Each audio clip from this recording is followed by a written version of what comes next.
சரி பண்ணிட்டீங்களாடா இந்த வண்டிய?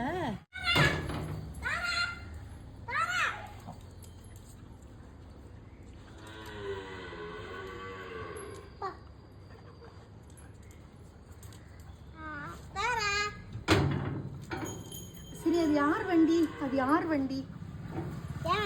ஓ, சரி சூப்பரு. அண்ணா யார் கொடுத்தா உனக்கு அத? இல்ல, புவனேஷ் அண்ணா கொடுத்தான். யார் கொடுத்தா? அண்ணா தான் கொடுத்தான் உனக்கு கொடுக்க சொல்லி. இப்ப சொல்லுங்க, அது யார் கொடுத்தாங்க?